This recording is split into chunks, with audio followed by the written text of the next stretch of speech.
All right. Well, let's get rocking. I was challenged to put 6 hours of content into a 2 hour window. So I'm going to talk fast and y'all got to listen fast. Sound good? Um, the there are obviously with doing that, there's going to be certain things that we just don't have time to cover today, which is totally cool. I've selected what I want to make sure we hit. Um, but here's what we're not going to get to do. We're not going to get to spend a lot of time in where you're working through the model. I'm going to have Shelby share with you a worksheet that will make doing the math easy.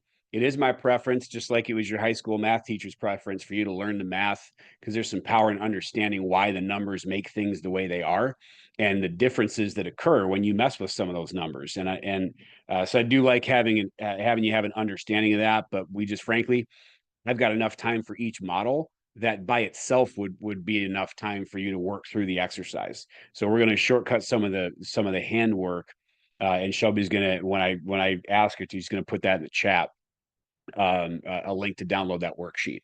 So with that said, I'll give a quick intro on me, and then we'll dive into the content. My name is Alex Fenske. I'm a coach with Base Coaching Group, aka Go Coaching, and have been that just a little over a year. In fact, I think it was September last year that I came on board with Base. Um, I got into real estate in 2007. Not a great time. Thought I was going to be a full-time real estate investor. Took some classes and screwed everything up real big. I got a license through that, and as I became clear that I was not going to be earning income at that time from real estate investments the way I thought, I had two partners and we all just went ahead to get regular old jobs. And I had this license that I'd gotten to help us, and I had like three or four other jobs, bartender, server, and things like that. And I got into real estate, so kind of fell into it.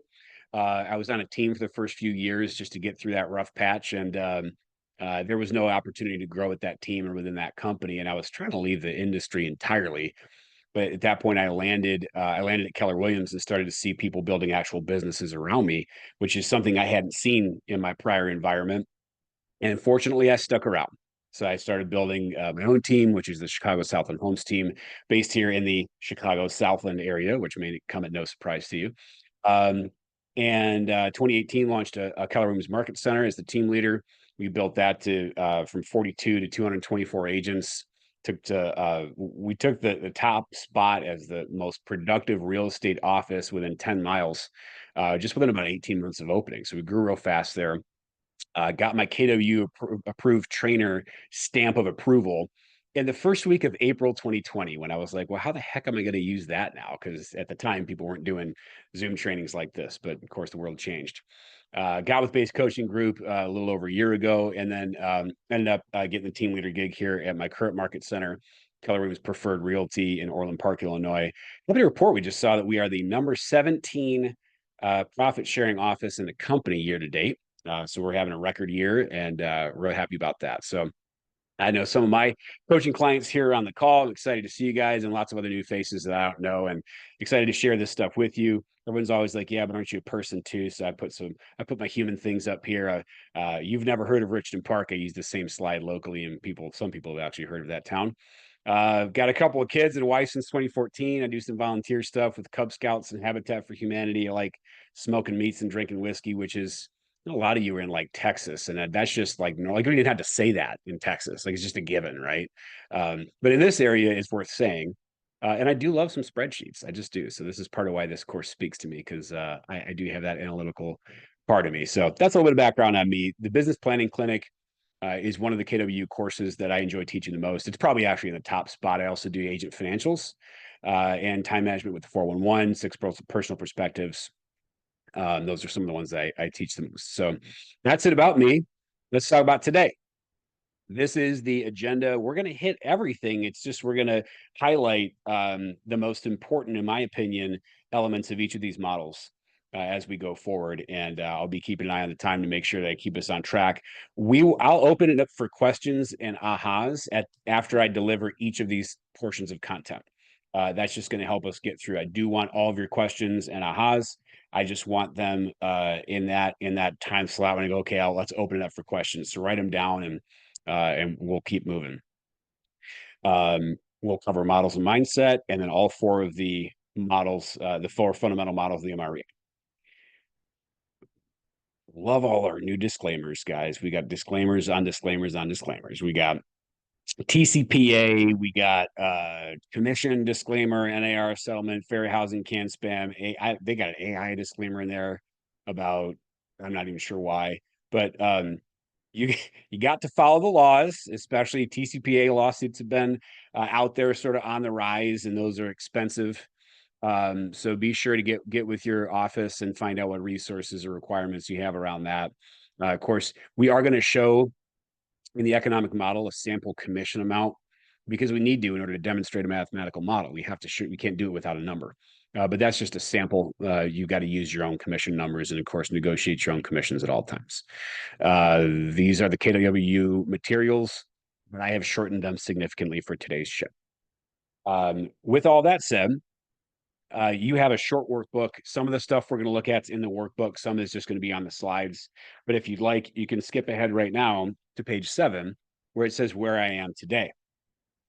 I'm going to buy a little time for you right now in case you didn't see or didn't have time to get around to that one prep work question, which in your packet is basically just, you're going to write in this box here, what is the amount of dollars after taxes that you need in order to run your life the way you want in 2025.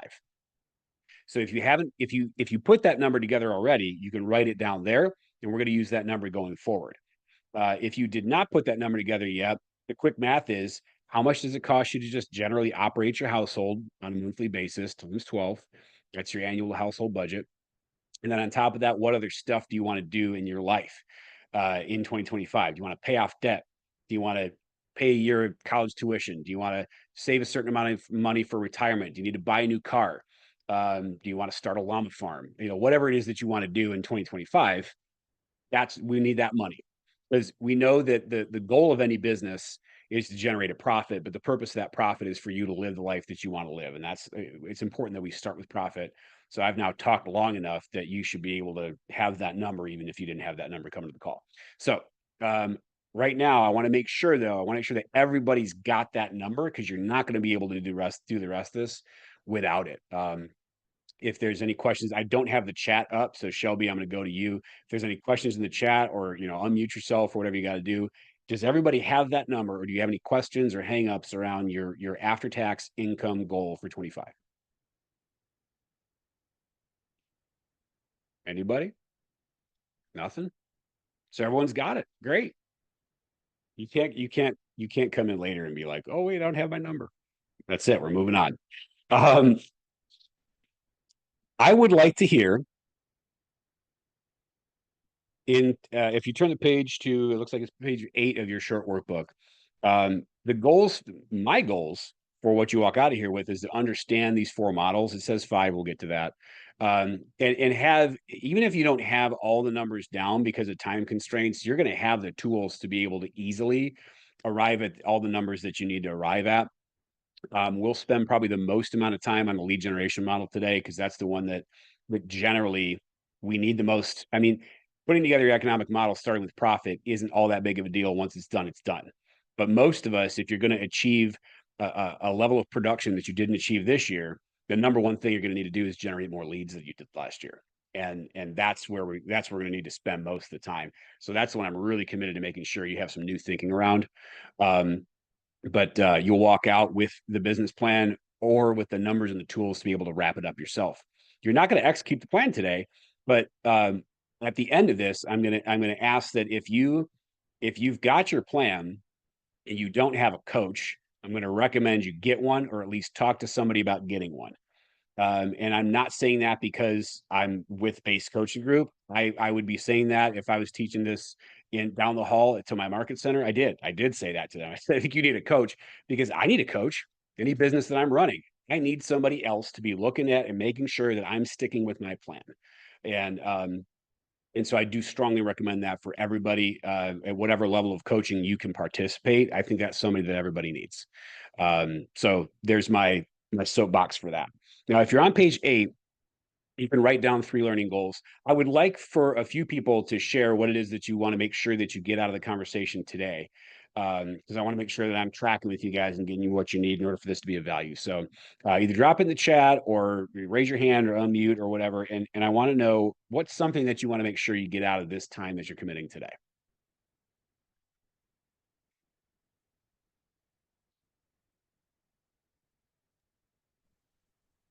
We'd love to hear a few of you come off mute. Well, we got dead air. Is that what's going on? Be brave.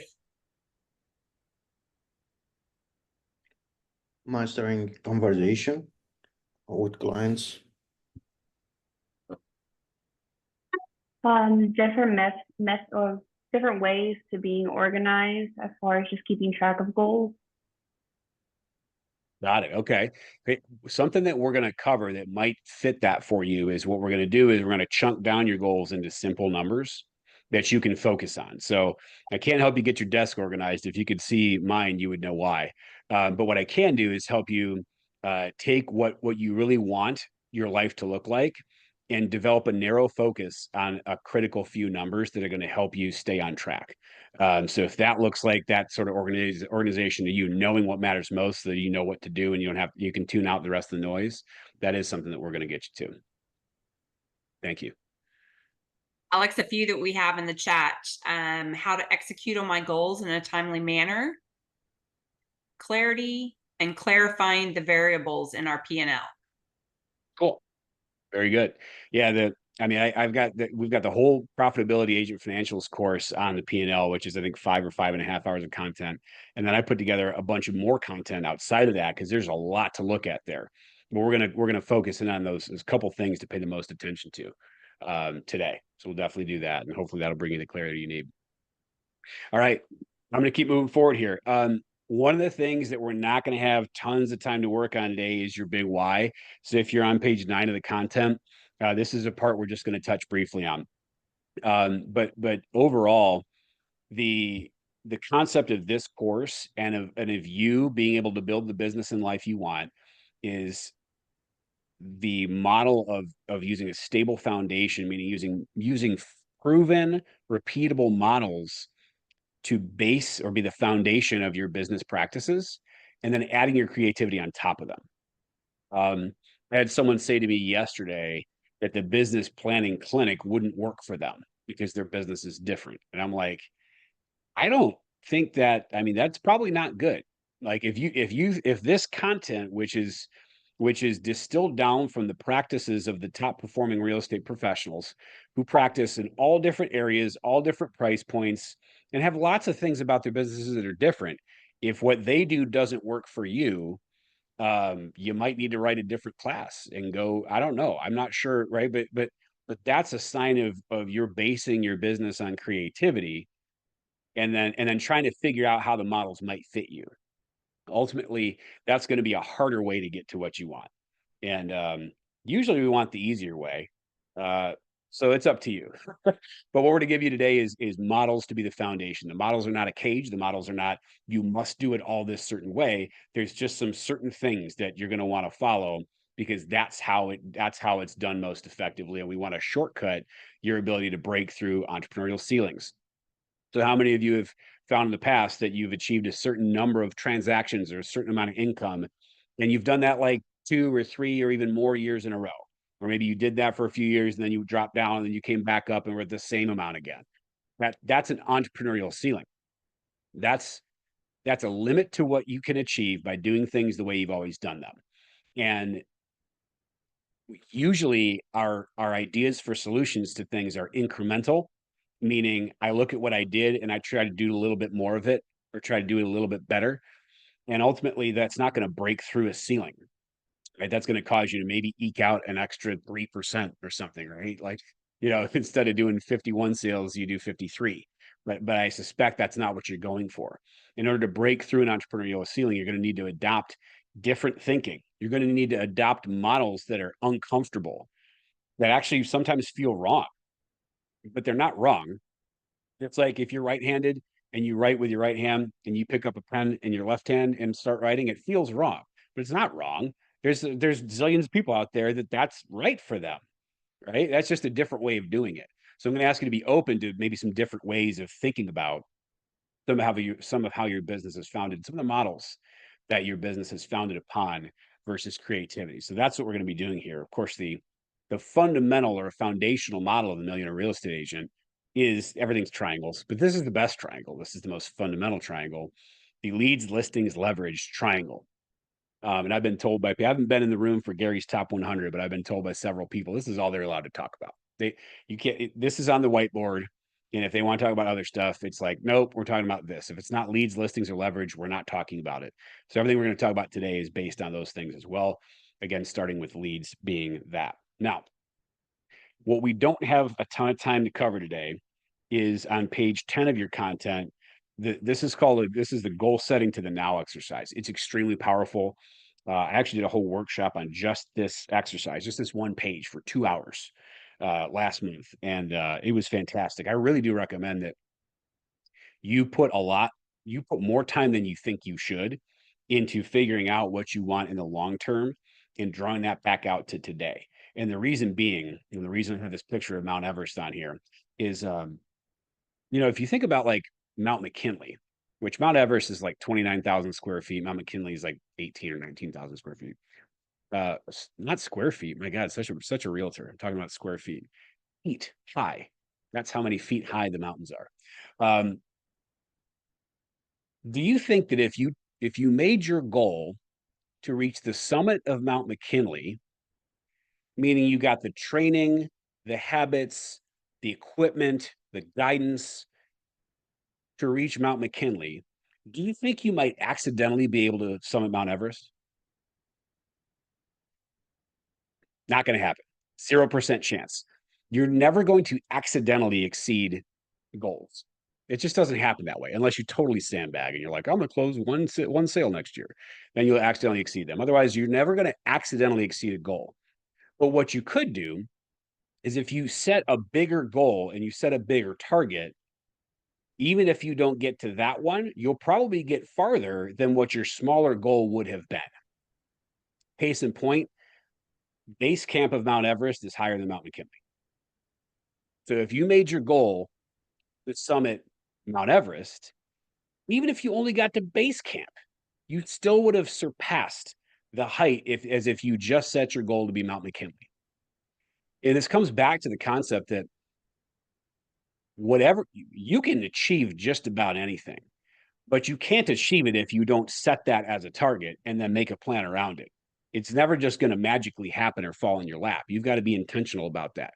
So while you're creating your reality, why not create the possibility for the biggest one that you can dream of? Even if it's going to be farther out, I'm not saying that's your 12-month goal, right? That might be your 30-year goal, but then that's going to impact the way that you look at the next 12 months, what your 30 or 20-year goal is going to be. So I do want you to maybe set some time aside and go back and question the goals that you came up for 2025. Right? It's not too late. Once I give you the tools to be able to adjust your business plan in here, you're going to be able to go back and work them at a different net profit number. And there might be something different in there in the future if you can commit some time to think about what big goals are going to mean for you. So I've got to give you that speech on that exercise. We just can't do it justice here today. We already talked about what these models are. The economic model is where we start with net profit, and when we build out the plan to see how many appointments do you need to go on each week in order to get that net profit. Of course, there's all the steps in between, but I think with Ashley, you mentioned, get organized so I know what to work on. Well, we're going to get this down to number of appointments a week. That becomes the focus. When you've worked through and started with the net profit, though, you understand why that number of appointments is important.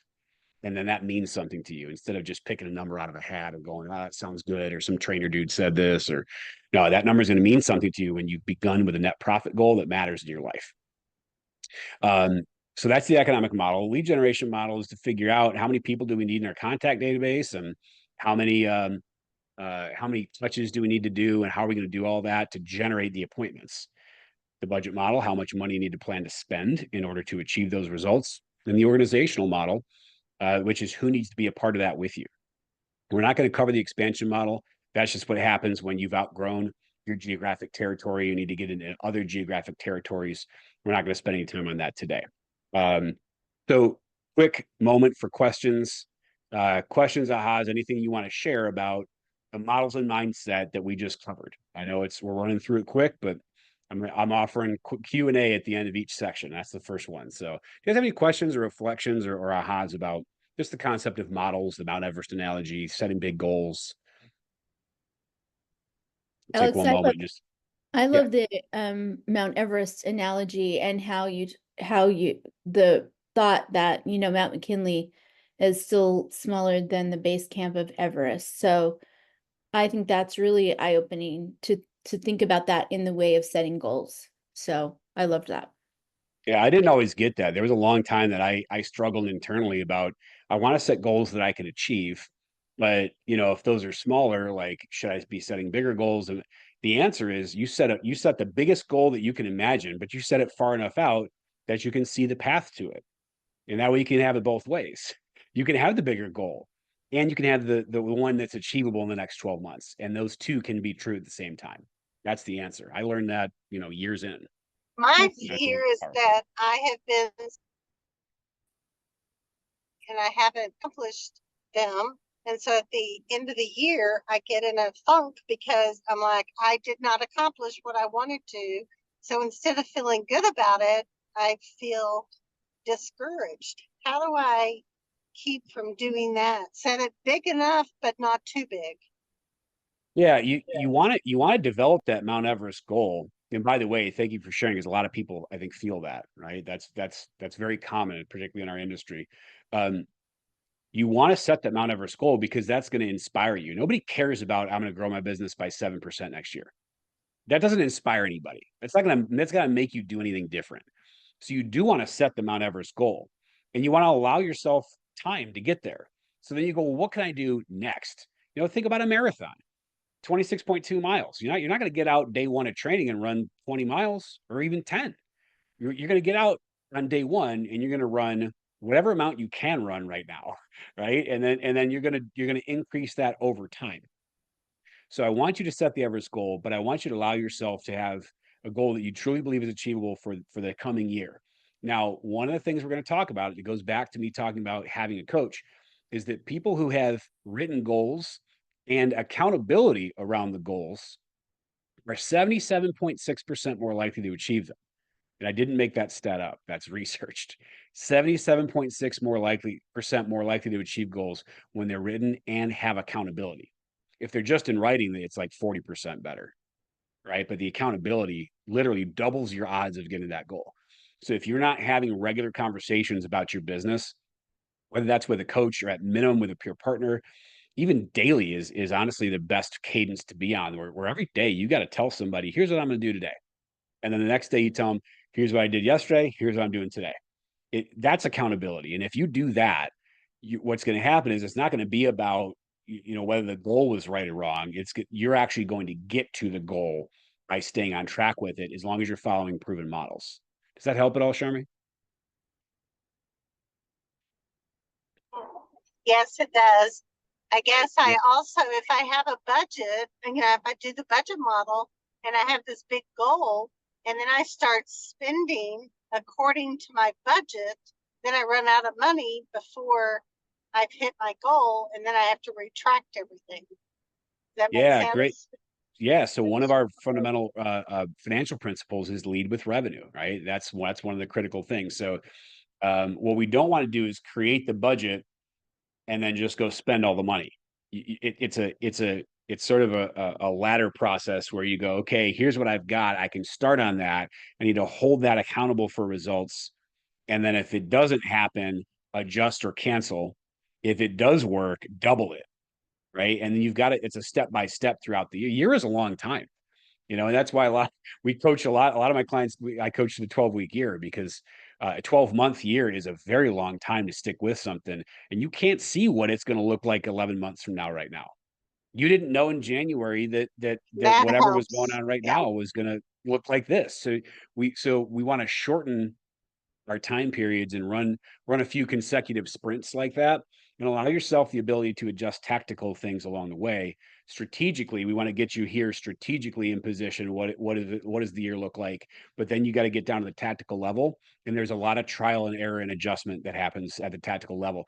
If you have regular accountability in place, you can make those adjustments and measurements quickly. If you don't, you're going to look up at mid-year and go, crap, I guess those goals are out.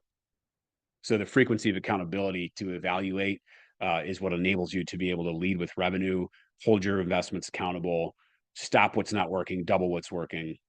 All that comes into play. All right. I'm going to keep rolling here. Yes, you're welcome. Thank you for bringing that up. The economic model. This is how the whole thing looks. And as you see here, I told you we're going to start with a net income. That's what we're starting with. Always begin with the end in mind. That's a critical practice, and it's not often intuitive. But always begin with the end in mind. That's why net income is the first number on this sheet. Now, from there, and we're going to do this with your numbers. From there, you have your net income. This is the Millionaire Real Estate Agent Business Planning Clinic. This is the MREA, Millionaire Real Estate Agent Economic Model, net $1 million.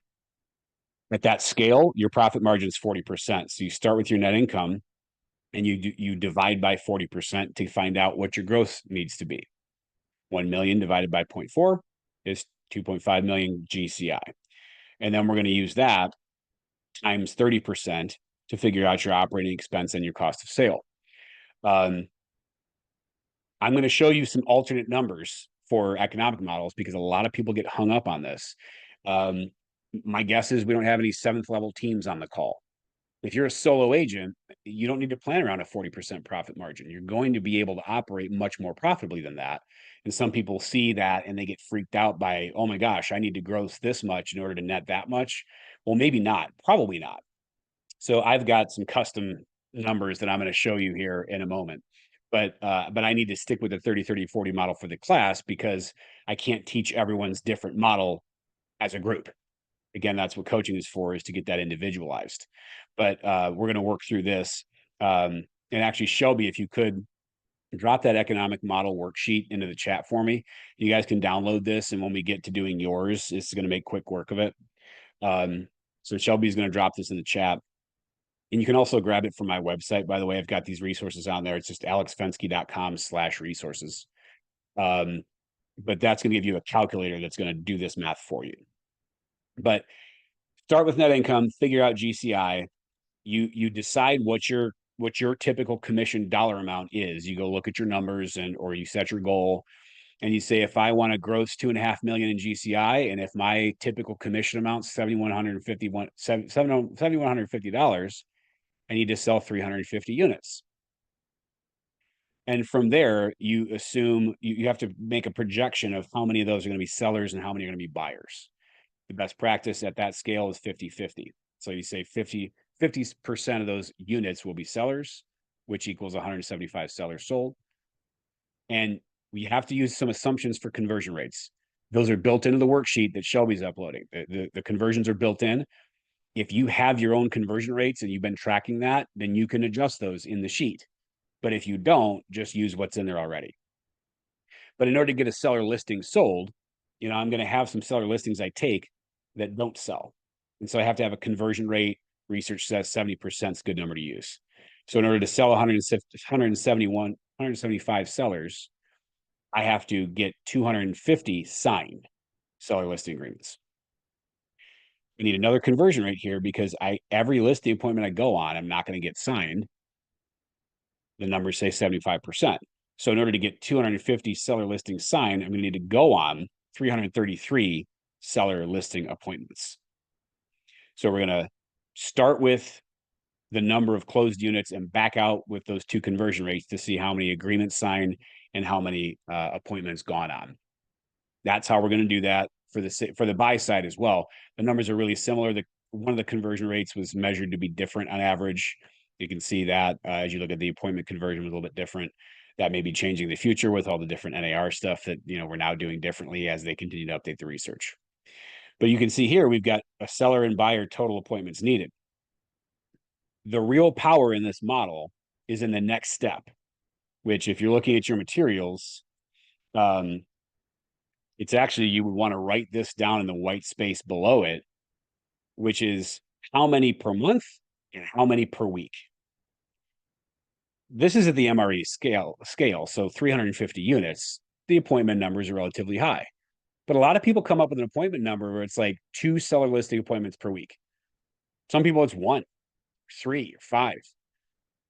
And if you can stay focused on that number as the number one thing that when you show up to work on Monday, that's what you got to get done above all else, life becomes a little clearer. You don't have to wonder what to say yes to and what to say no to. You just know, does this get me to my seller listing appointments number or not? And that makes the decision for you. That level of clarity is part of what you'll get when you plug these numbers through that calculator. Okay.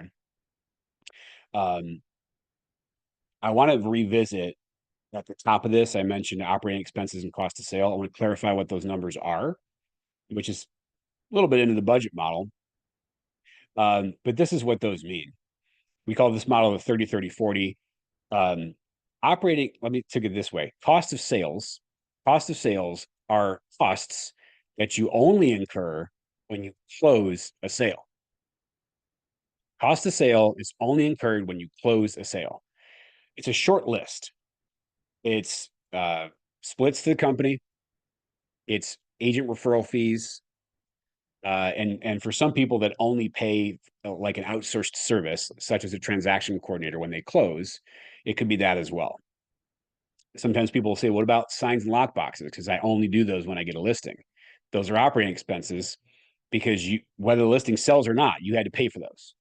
Cost of sale is only incurred when you close a sale. Operating expenses are literally every other expense in your business, aside from income tax. That's individual, and so that's not accounted for in these numbers. Operating expenses is literally everything else. It's monthly fees, salary, lead generation, subscriptions, listing photography, marketing, all of it, all operating expense.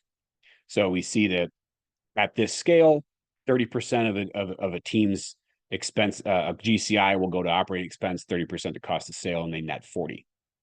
I'm going to show you this next slide, though, that's got different economic models depending on your organizational size.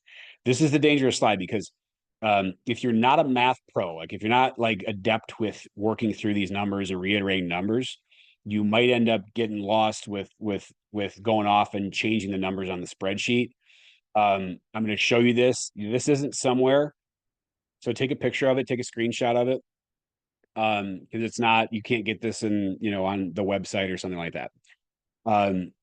You can see over here on the left, for a solo agent, generally up to about 36 units a year, you do not need to have any salaries, right? You're not paying an administrative assistant, or you don't have any other agents on the team. You could do up to about 36 units on your own. So out of your GCI, your cost of sale is only going to be what you pay in your splits, unless you have a lot of agent referral business. Your operating expense is not going to be 30% of GCI. Again, you don't have salaries. That's the biggest element of that. It's salaries and lead generation. You do have lead generation expense, but you don't have salaries. So instead of 30%, you can plan for 15%, which as a solo agent with no admin leaves you with a net income or a profit margin of 65%. That's very achievable for a solo agent at this scale. So now when you run your economic model, you're not going to go, oh my gosh, in order to net $40,000, I have to gross 100. Well, probably not. Right? If your GCI goal is 200,000, you're not going to net only 80. You should be netting quite a bit more than that. By the way, after I go through this chart, I know I need to take questions. I want to make sure you guys get this. When you hire an admin, now you've got salaries. So if you look at the second column, it's solo plus admin. We know by the model, it's one admin and then a second admin. So depending on whether you have one or two is going to determine your operating expense percentage. Your cost of sales shouldn't be any different as long as you're on a commission structure, unless you're using a lot of agent referral fees. That's always the caveat to that. But you can see that even when you hire your first and then second admin, you can still net 60 or then 50% as a profit margin. It's only when you hire other selling agents, people that are receiving a team split on deals, that your profit margin should then be 40%. because at that point you're paying out larger chunks of commission to salespeople, whereas the administrative personnel are paid on an hourly or salary basis. So, so that's why those numbers are what they are. Now, for team members, this can look a lot different. There's two ways to do it. The team member could count all of the team side of the team split as cost of sale. I find it simpler to just use your team member GCI after the team split, use that as your GCI, and calculate your expenses after that, which is going to be typically a reduced cap. And then you'll have some operating expenses, but not much. The team is generally covering most of the operating expenses, and yours is just going to be, you know, your board dues and monthly fees and taking clients out to lunch and mileage and things like that. So then as a team member, you should have a very high profit percentage, higher than you could achieve as a solo agent. That's part of the benefit of a team. So these are the different economic models based on your organizational structure. What questions or ahas do you have about these?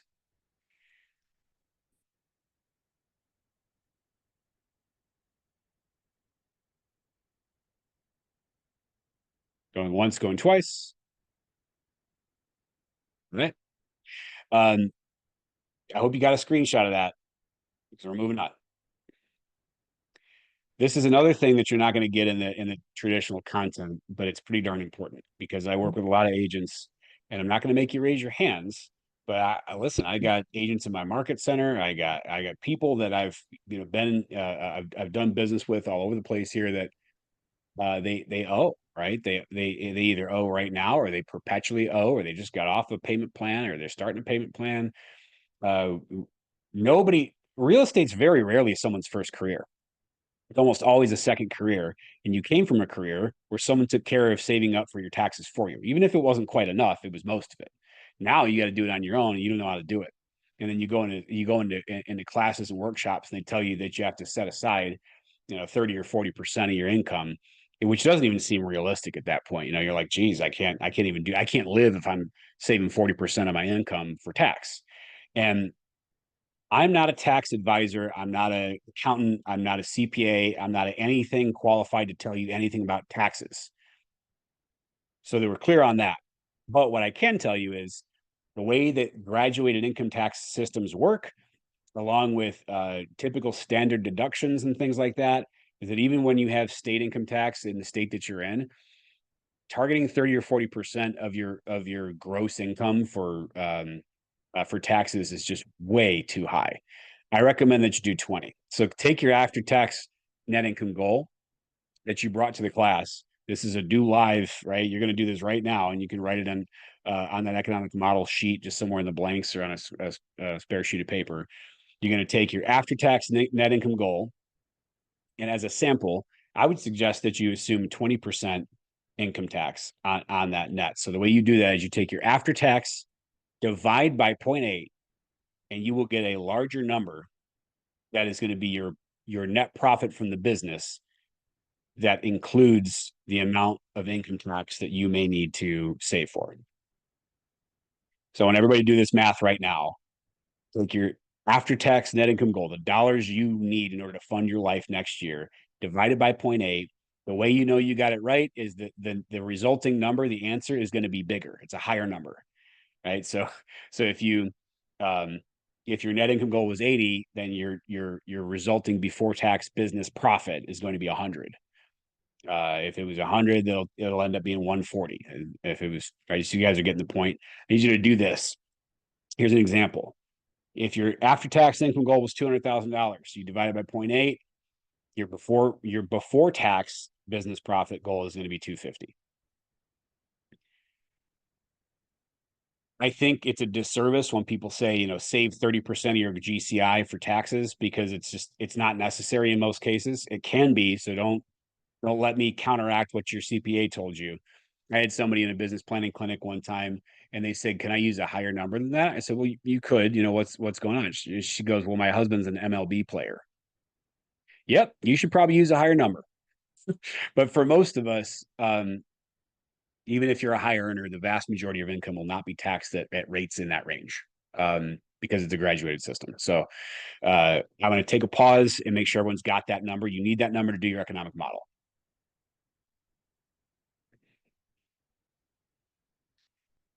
Any questions, issues on that step? Once, going twice. All right. Now, this is the next step. This is the top of the economic model, which you can see on page 12 of your content. This is where you're going to take the before tax net income that you just calculated, take that number and use that number in here, because that number accounts for tax and the economic model does not account for tax. So I had to do that extra step so that you're planning for that and you don't get caught, not having enough money on hand in order to pay your tax bill. So you could do this manually, or you can use that worksheet. I'm not leaving time in the class to do all the math manually. That would take the entire class. I'm not exaggerating. That would take us the whole time. So you can plug that into your worksheet that Shelby put in the chat. And I recommend that for right now, unless you're a math whiz, you just use the 30, 30, 40. But then later on, when you have more time to mess with the numbers, go change the income percentage, change the profit margin to the one that I showed you that matches what your goal is going to need to be for this, for this coming year. But if you wanted to you would take your net income, divide it by 0.4, that would give you GCI. You multiply that by 0.3, get 30% of your GCI, and that gives you each of your operating expense and cost of sale, both at 30% of GCI. Again, just use the worksheet for that. Going down further, the economic model is when we're going, okay, what are the conversion rates? Because those determine how many appointments need to go on and how many agreements need to get signed.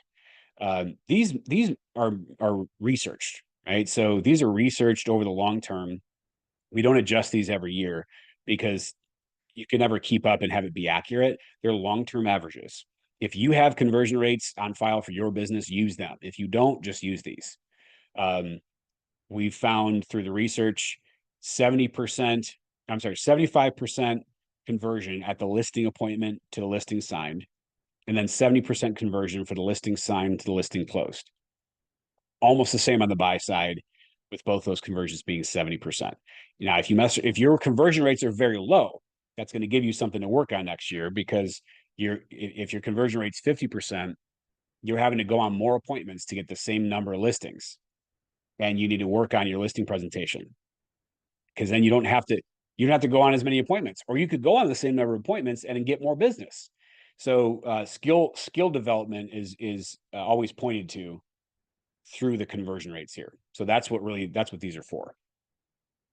I'm going to show you again that full economic model now that we've gone through the steps of it, and this is what it looks like at the MREA scale. The critical thing that you really need to get to is this last line, the number per month and the number per week. That's what you need to focus on. We talked a little bit about shorter time frames for tracking execution. That's what these are for, because you're not going to show up at January 1st and go, geez, I got to go on 333 appointments this year. How am I going to do that? No, you're going to say, I got to go 7 this week.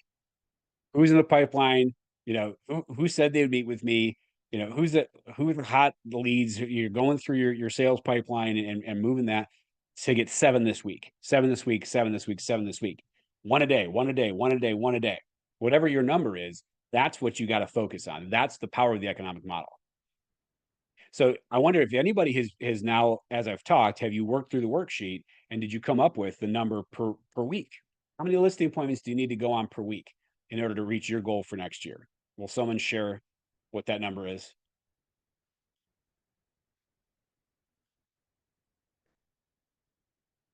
I'll leave a moment for the shares, but I can't leave a whole lot of time.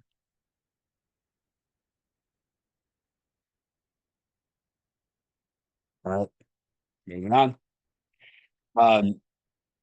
This second slide is just a little bit different. This is a gross $1 million, net $1 million, and it's net 390.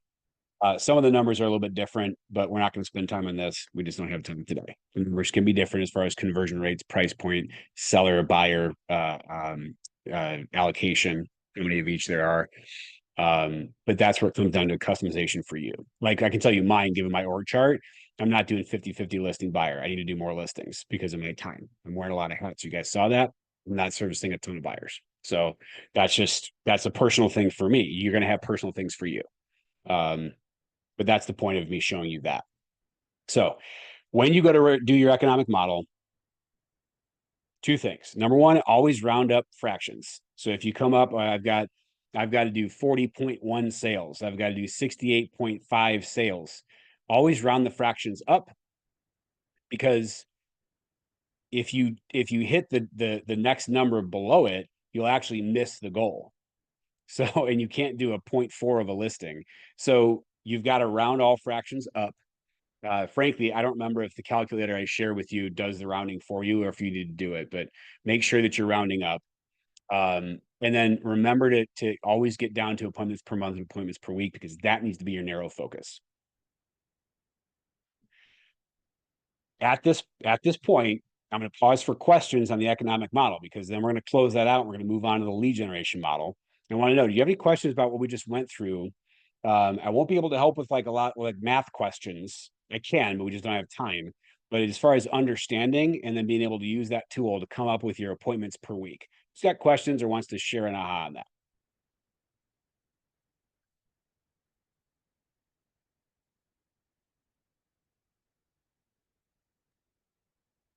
All right, you guys both. Oh, Vicky, you gonna go? Yeah, I mean, I feel like I don't want you to think that nobody's paying attention. But I am paying. I do have a lot of questions. I think that it's really, I love the economic model because of the way that it really boils it down for people. I do have questions in my particular situation, which I'm sure we can discuss tomorrow when we meet. But Yeah. yeah, I just love that it is laid out, and so when you put all your numbers in, it really boils it down for you. Great. And you know what? A lot of questions are addressed by using the appropriate profit margins, right? That's why I added that into my content, because a lot of people, if your goal is to do 30 units and you're planning at a 40% profit margin, you're going to go, gosh, do I really need that many appointments? That doesn't seem achievable. That doesn't seem necessary.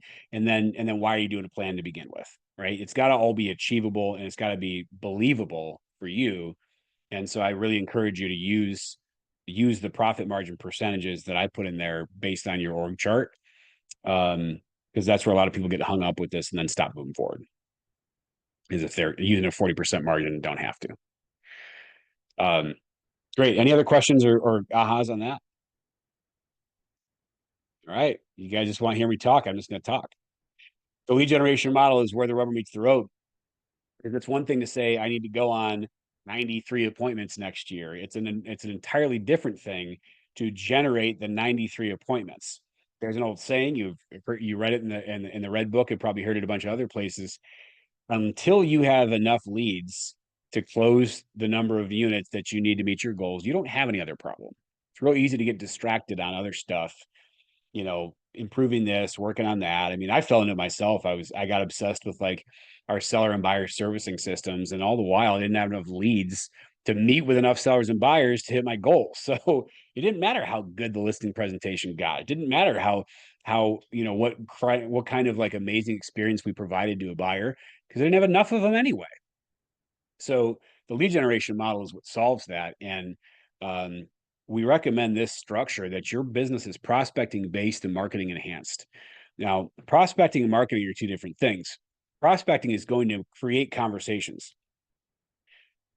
Marketing is putting stuff out there, wherever there may be, and then waiting for conversations to come to you. Prospecting is generally low or no cost. It generates immediate results, and it's a little bit controllable because of that, right? It's a little bit more predictable or controllable, but it takes a lot of time. It takes a lot of your time, right? If I'm going to go and knock on 100 doors, it's going to take me 3.5 hours. That's a lot of time, right? But I might just have a conversation there with somebody who's ready to meet. As opposed to marketing, which is the complete inverse of everything that I just said about prospecting. It usually doesn't take all that much time of yours, but what it takes waiting time. You have to run marketing for a long time compared to prospecting before it generates results. If you've ever talked to anybody that's done mass market like radio and TV, they'll tell you don't even bother signing up unless you can do it for at least 12 months before you expect any results. And with that, it costs a lot of money, because you're doing this. This comes down to like advertising. So people will ask, is social media marketing or prospecting? Well, it depends. Social media ads are marketing.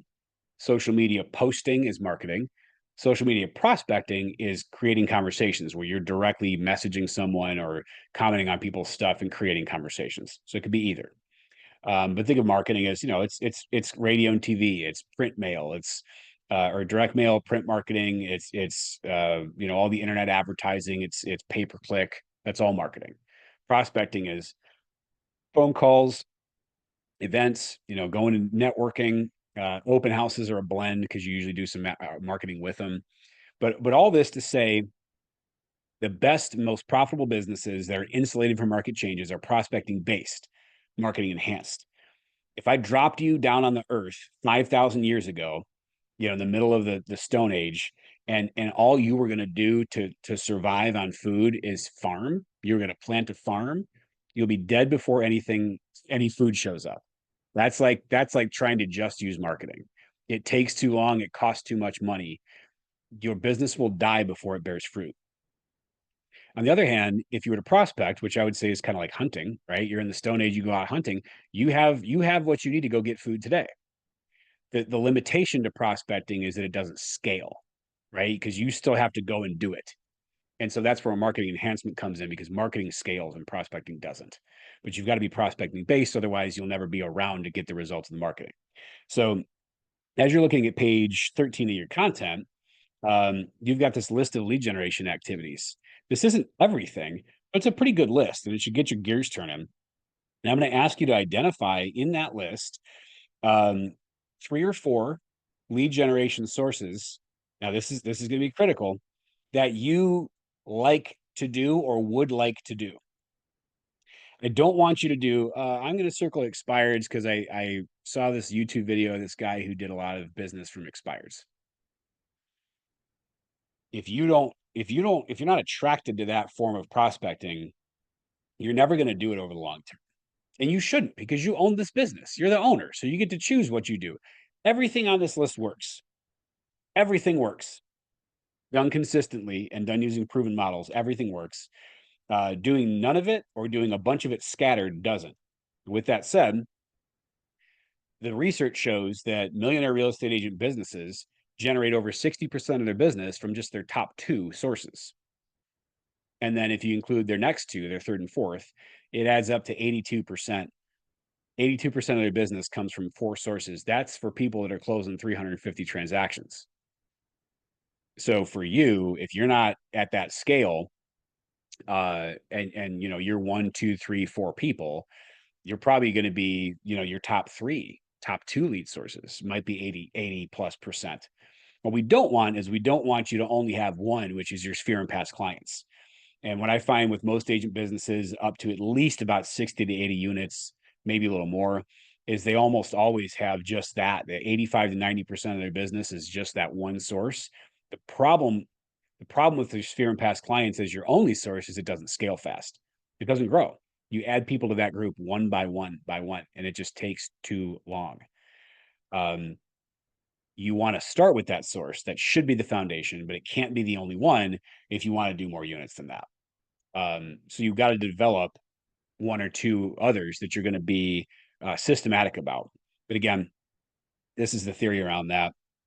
Many of us have heard this Einstein quote: "Everybody's a genius, but if you judge a fish by its ability to climb a tree, it'll live its whole life believing it's stupid." And I see this so often where I've got agents that are struggling, they're gritting their teeth and they're pounding their head against the wall, trying to generate leads in a way that they hate. Stop it. Don't do that. Pick some stuff that you get something out of, that you kind of like a little bit. I don't like all these.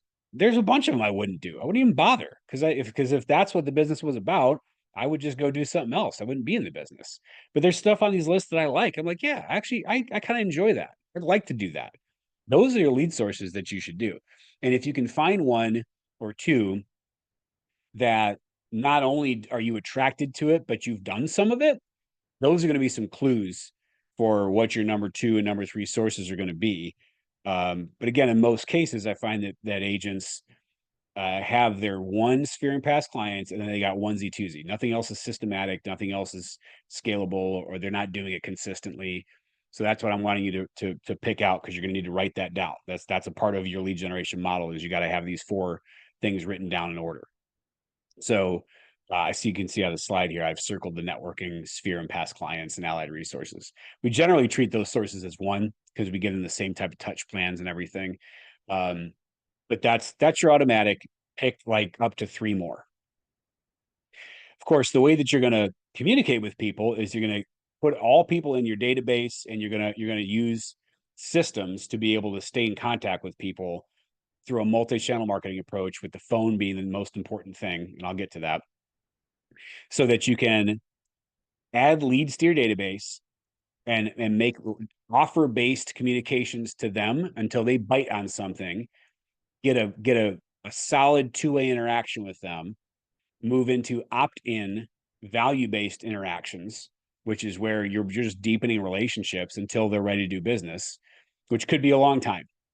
And at a certain point, when they say, I'm ready to do business, 2 years from now, when Johnny graduates from high school, we want to downsize, they now become a nurture. That's a 24-month nurture. They have an identified upcoming business need, and now we're going to keep a little closer track of them until they're ready to have an appointment. So this is the lead generation model. And that's how that works. You want your database to be as big as it can possibly be. I talk all the time. Every week I've got people I'm talking with, stop deleting names out of your database. The projects we sidetrack ourselves on, of like, I'm going to go and hunt down 400 people to delete out of my database. My question for you is, what's the return on investment of time for going and deleting people out of your database? What's the ad? What's the additional value that you get? Well, you don't. There's nothing. It's always a lose. It's a lose-lose, a waste of time. What you do need to do is classify the people in your database through a tag system or some kind of classifications, so that you know who's going to get more attention, because they have the propensity to either do more business with you, refer you more people, or they've done so in the past. So I do want you to classify, but I don't want you to go on a project to hunt down people to delete from your database. It doesn't work. With this, I'm gonna give you recommended touch plans, and then the overall best practice. Here's where a lot of people fall short of their touch, the quantity of touches, is they overthink what the touches are. And they spend too much time planning what the touches are going to be, and putting together the most wonderful looking, double-sided, full color, glossy 8.5 by 11, best looking possible newsletter. And it takes them 3 or 4 months to get it put together before they can start sending it out. And then they got to reinvent it every month, and they only end up sending out 2 or 3 of them in a year. What we know from research is that quantity and consistency outweigh the value of your content.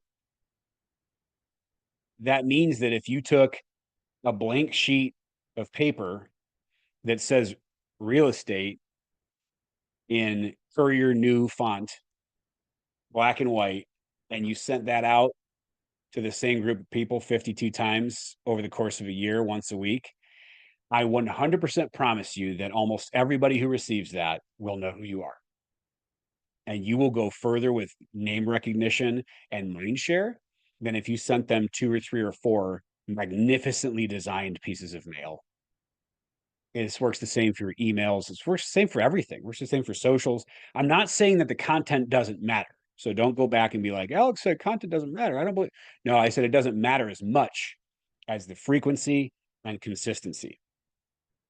Those things matter so much more. So if you're overthinking your touches, you got to get out of that. And you got to get frequency and consistency in place first to get those systematic, repeatable, and so they don't take a lot of time. Then you start sprucing up the content. Then you start targeting sub-segments in the database. Who's a Cubs fan? Who's a Sox fan?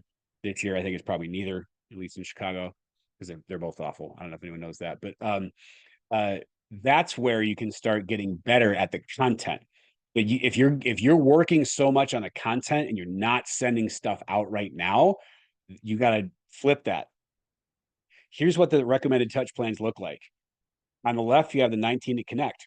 This is best practices for how to generate a high quality two-way interaction with a lead that you've never had one with.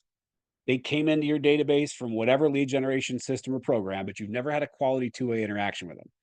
You do this stuff. What's number one on the list? Underlined, starred, it's a quarterly phone call. I know you don't want to hear that. I'm sorry. That's the most effective way. That's the single. It's not my opinion. I'm not making this up. There's research going on that says, what are these plans?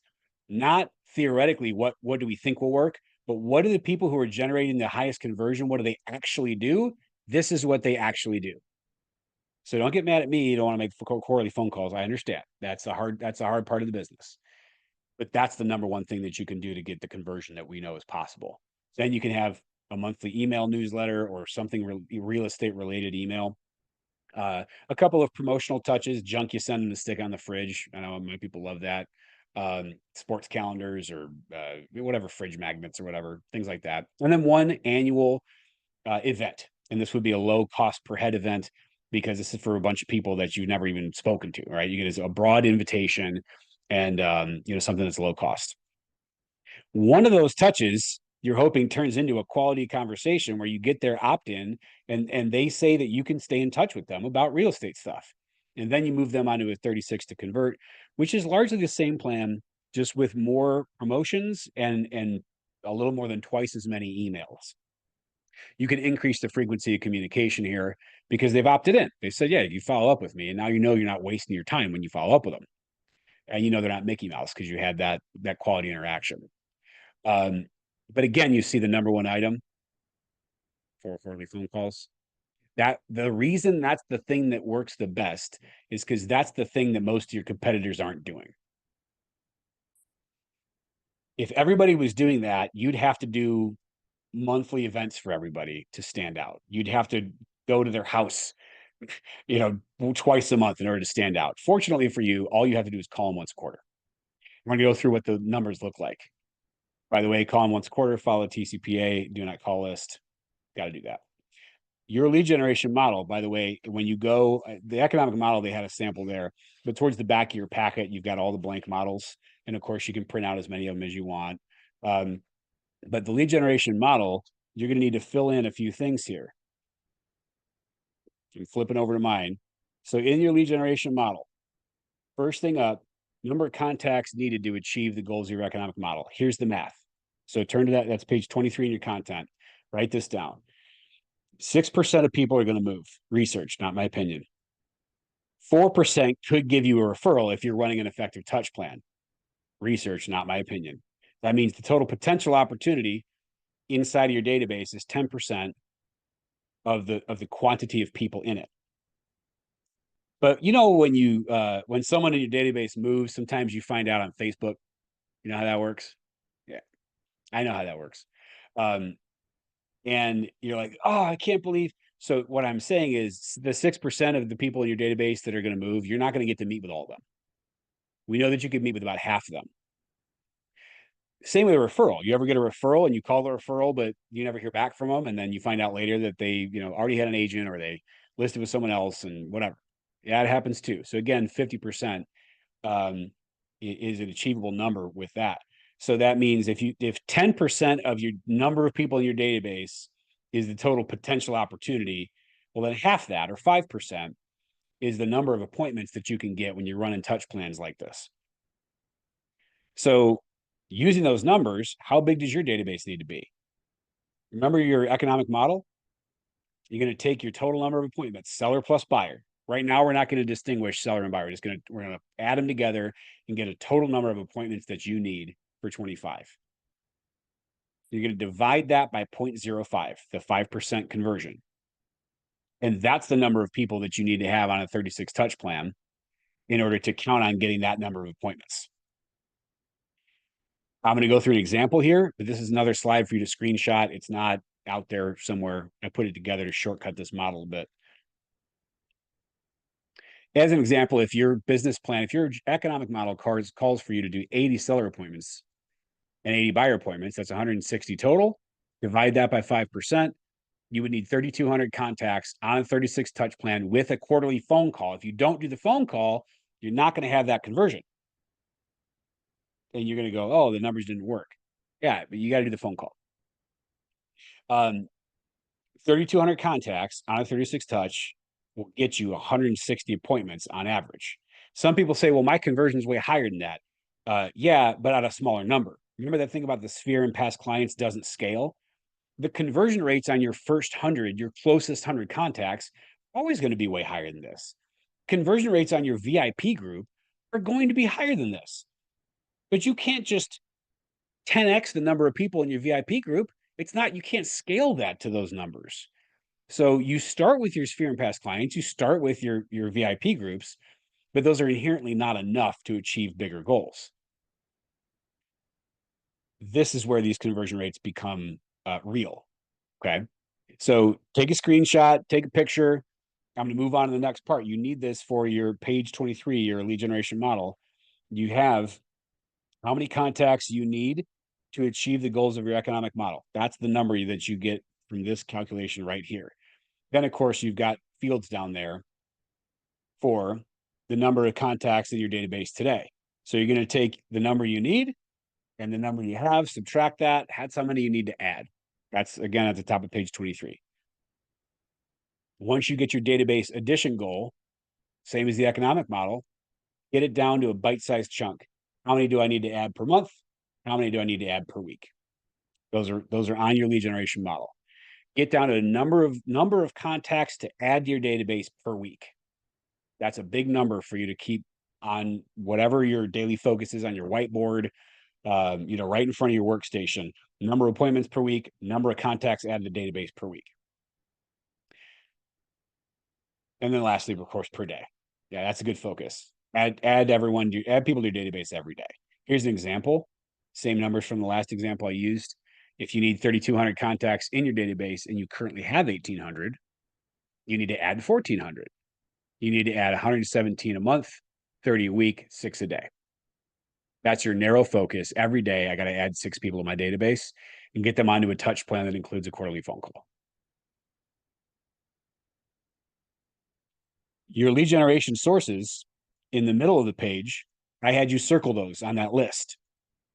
So that's how you're going to write down those. And then the next line is lead generation calls daily. That's where I'm going next. Now you know how many people you need in your database. Now we're going to figure out your quarterly call schedule. It's probably not as much as you think. Usually this is really achievable. You're going to take the total number of contacts that have to be on a 36 touch plan with a quarterly phone call and divide by the number of weeks per quarter. Now there's 13, but I like to use 12. By the way, 12-week year, this works out really well. Call everyone once a quarter.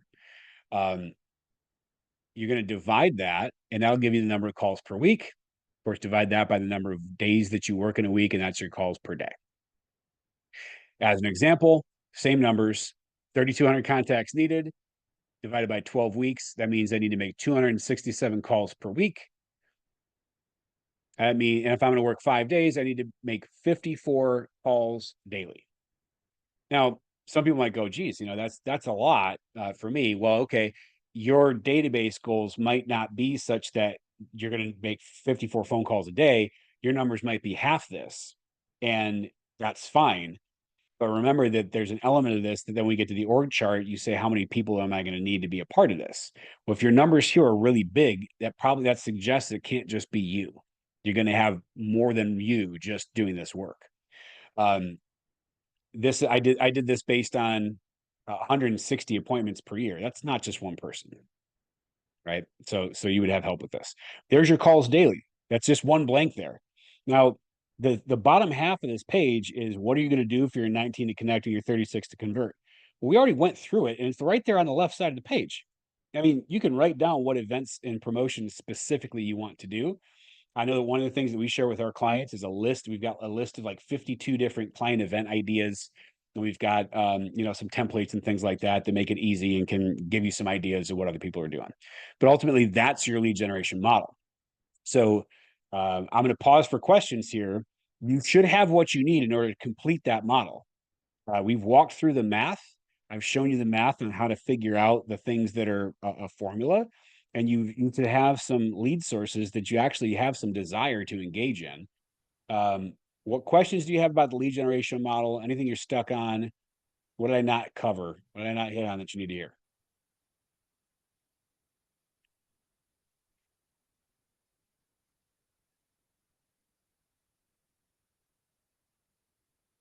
What do you think, Vicky? Did I just nail it so much that nobody has any questions? Are they like petting their dogs, or what do you think's going on? You are Shelby's doing a petting her great dog. job. Okay, you really are doing a great job. I'm a Great. little over my head, and I'm frankly a little nervous for tomorrow. But other than that, like, You'll be fine. You'll be fine. A lot of what we spend still- time on in the full day class is literally we're spending 20, 30 minutes at a time for people to just do the math to work these out. And you could just use the worksheet for that. You know, the rest of it's just a conceptual understanding of like what drives this. We'll get you there. Question, Tam, did you have a question? No? Oh, she's talking to somebody else. That's fine. It's you. Charles, do you have I'm a question? sorry. I have Oh, two you are screens. talking to so me. All right. I have to. I'm looking at what you're, what's on here, and then Yes. you. But no, you're doing an awesome job. It's a lot of information, like not overwhelmingly, but there's so many aha moments. I mean, and you get it, and if you've done it, the planning and knowing what you have to do. And I think the first person that spoke kind of reiterated, you know, you fail and you just keep feeling overwhelmed, but you're giving good information and kind of help breaking it down. So I definitely like the chunks of information on how to reach the larger goal. Great. Thank you for that. And I'll reiterate, I mean, I have a question, Alex. most of the, I'm going to come to you just one second. Orlando, I got you. I just want to reiterate that sometimes we avoid the very thing that would make our goals come to fruition. And that's why I harp on the quarterly phone call. It's the thing people don't want to do, which is exactly why it's the thing that works. And so you could do this whole plan. This is the 80-20 principle. Not everything matters equally. You could have the best email marketing in the world. You won't hit your goals if you don't have live conversations with people, which is not how humans work. So you can do all the emails, but if they're not generating enough live conversations, you got to go get the live conversations. That's why it's prospecting based, marketing enhanced. And so a lot of times we go the whole year, we go, geez, I wasn't even close to my goal. But if you skipped over the one most important thing, that's just going to keep happening. If you're ready for this year to be the year, I'm telling you that the thing to focus on is this that's on the screen right now. That's the thing to focus on right there. Orlando, what's your question? So of course, I mean, you know, you have that model of doing the database twice, which you know, allows you to have that quarterly, you know, call a year, 4 times the year. My question is, how do you find the balance of when you have, let's say, up to 3 lead sources? So my database being number 1, and my number 2 is agent referrals, and then from there I get leads from like probates. But regardless of that, how do you find that balance to take care of, you know, I guess, tap into those lead sources? And so the question is the balance. Yeah, absolutely. Great question. That's a real thing. There's so much I can say about that. So I'm just, my gears are turning to distill this down. You have to take them in priority order. I see a lot of agents skip over their sphere and past clients because of whatever mental funk they got, or it's not exciting or whatever. You're going to find it real hard to generate the appointments you need from other sources when the best conversion available is those people you already know. So you got to prioritize, and you've got to get your action plan in motion. You got to get it defined and in motion and running as a system before you turn your attention to something else. See, a system is leverage. A system is something that's repeatable and it removes thinking, so it saves time. So you don't have to invent your monthly newsletter. It just goes. Now you have time to move to your second lead source and keep running the first one. You can't stop. You have to make it systematic so it doesn't take you all day. And then you move to your building your second one, right? And then once your second one is systematic, up and running, and starting to produce results, only then can you move to your third one. Now you can't let that take all year. It's challenging. I never said it was easy. It's a lot. It's hard. If it was easy, everyone would already be doing it. But you've got to do it in priority order. And the key is to have it systematic. So what that means is that, like, a lot of things, here's a good idea that worked for me a lot. My sphere and past clients, if I got to call 24 people per day out of my sphere, I'm going to do that for the first hour. I can get 24 attempts outbound in an hour. Half of them are going to pick up, whatever. I'm going to leave voicemails for the other half. Now I'm going to move to my other sources.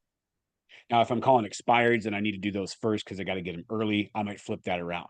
But you're going to have certain time blocks where you're going to hit those lead sources. Or you might be certain days. I have a client that I was working with last week who's like, hey, you know, my Sphere and Pass client, the list is pretty smooth. I could do all those in one time block.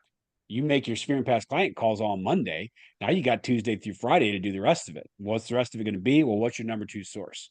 And now your time block on Tuesday, Wednesday, Thursday morning is going to be working that.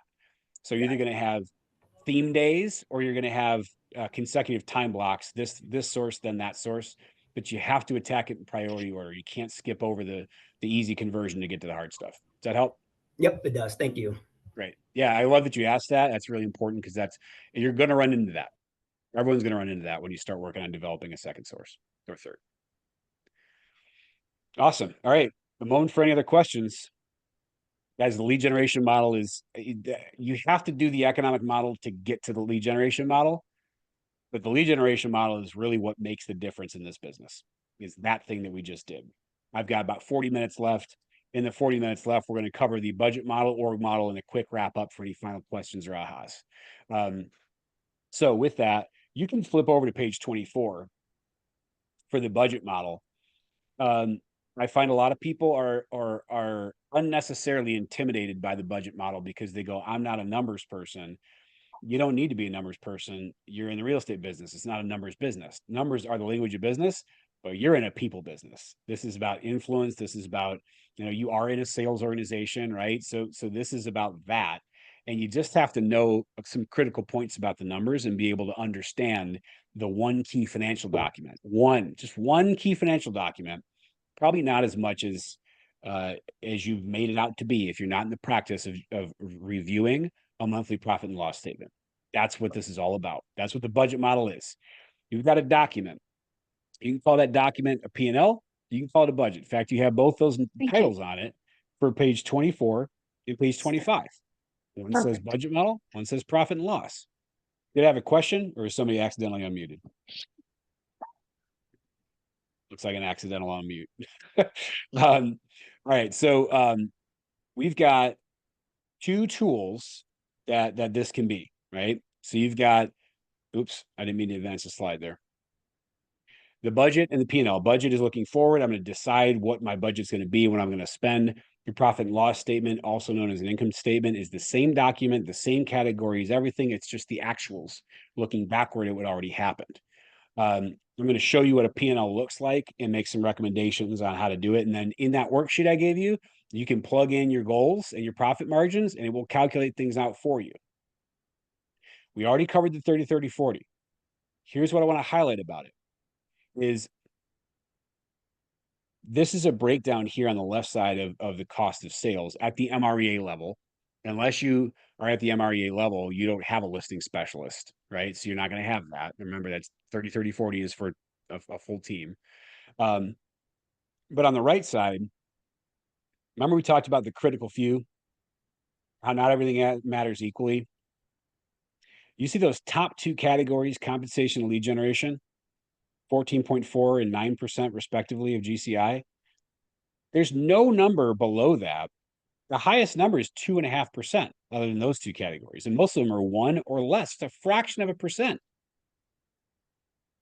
So what does this tell you? If you want to build a profitable business, what are the 2 expense categories that you have to pay the most attention to? Compensation and lead generation. What does that mean when I say pay the most attention? That means lead with revenue. That means spend money once you make it, and then hold it accountable, which we call red light, green light. When you make a hire, when you sign up for a lead generation program, you define at that moment, before you'd say yes, you define what are the outcomes that I need in order for that decision to be profitable. How will I know 30, 60, 90, 100 days, 180 days out? How will I know that that was a profitable decision? Here's how. Now, you can't always measure it on profit because profit takes a while, right? But you can measure it on front end activities. When you sign up for a lead generation program, if you go 30 days, you go a whole month and you don't get an appointment out of it, I don't care what the source is, unless it's mass market stuff, it's probably not working. And by 60 or 90 days, if you don't have a certain number of listings signed, right? A certain number of contracts pending from that lead generation program, it's probably not working, or you're not working. It could be either. So what I always recommend is again, where you're watching, among all other things, you could screw up all the rest of these categories, but if you get compensation and lead generation right meaning they have a return on investment, you will be able to run a profitable business. The way that I suggest measuring that, and again, not my opinion or my idea, is to look for a 5x return on your lead generation spend, right? So whatever you're spending on lead generation, whether that's your budget for your client events, you're doing a geographic farm, you're whatever it is, I want you to see if you're getting 5 times your spend in GCI. So if you spent 10 grand, I want you to get 50 grand in GCI from that program. Reason being, there's this lie that the salespeople tell you that want you to spend the 10 grand, and they say all you got to do is close one deal and that pays for it. Right? I mean, you've all heard that. I've heard it more times than I care to count. It's a lie. Because you got expenses on that 10 grand of income. You're gonna have, you got to split to the company. You might have to pay a team member. You've got operational expenses for that. You had to buy, if it was a listing, you had to do sign installation. You had to put a lockbox on there. You paid a transaction coordinator. That 10,000 in income did not cover your $10,000 in expense. The expenses are bottom line. That income's top line, and a lot of stuff comes out of that. So spend 10, make 10 is losing money. In fact, spend 10, make 20 might barely be breaking even. If you're at a 50% profit margin, then that's breaking even. Spend 10, make 30, you're probably at least in the black, but when you look at the dollars per hour, the time that you had to invest to create a sale, it's 50 or 60 hours, start to finish, to complete a real estate transaction. So if you only netted that much, you had to close 4 or 5 real estate transactions. You had to spend 300 hours working to earn the 10 grand in gain. You might do the math and go, gosh, I don't know if that's worth it. 4 is maybe the minimum acceptable. I'd like you to target 5. Target a 5x return on investment on your lead, specifically on your lead generation spend. And I'd encourage you to look at every other line item in your budget as an investment, not an expense, because the mindset around it will change your decisions. An expense means you've kissed that money goodbye. But looking at it as an investment assumes that you have an expectation of return. And when you have an expectation of return, you'll make different choices about what you're spending. And you'll cancel things that have no return. And that's every dollar of unnecessary and unproductive expenses you cancel, that straight to the bottom line. Income takes time, and then you have costs on the income and all that.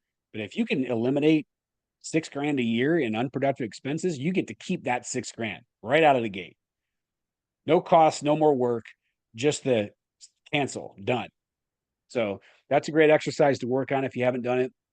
I recommend printing out 90 days of bank statements, credit card statements, business and personal, and just go through and go, keep, cancel, keep, cancel. Need to look more into this one. Keep, cancel, cancel, cancel. Need to look more into this one. Do that. Do that with your coach. I love doing that with people because then I make them total up how much money they saved and find out how many more deals they would have had to close in order to net that same amount of money. It is a stark contrast. That's the budget model in a nutshell right there. There's some benchmarks, and you can find this in the full MREA content. These are just like showing you what some of the averages are. Okay, so best practices are not averages. That's my point with this part. Best practices are what the best are doing that's repeatable. Anybody can do it, but you got to make some tough choices and do some hard work. Averages are averages. I want to point out one thing. At this 3.4 million column in GCI, you see the average net income is 22. Well, if the best are doing 40 and the average is 22, that's an 18-point spread on the high end. But that average then assumes that there's an equal number of people who are doing 40% margin that are doing 22 minus that same 18-point spread on the low end, which would be 4%.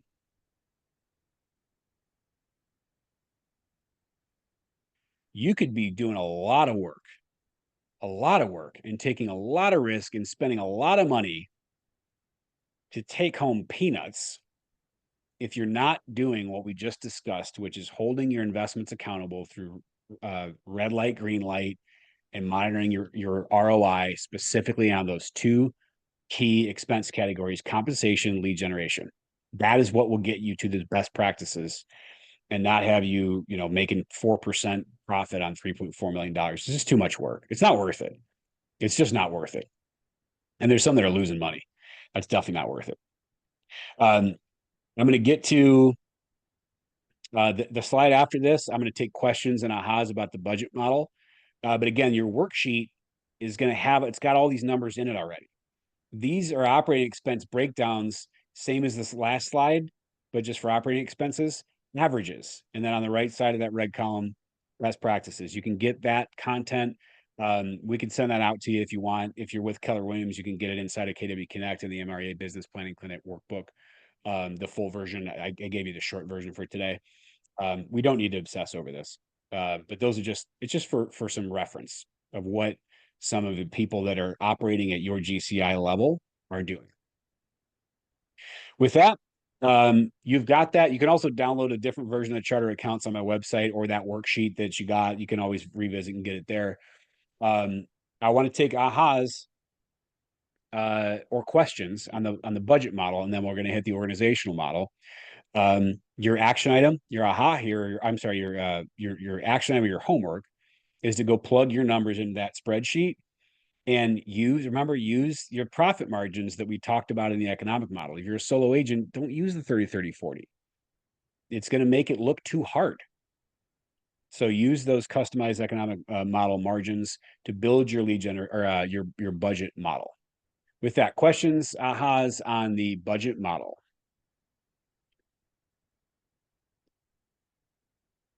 I saw something happen in the chat there. It was I can't me. see it. I Oh, dropped the you? worksheet again. Oh, you put the worksheet in. All right, cool.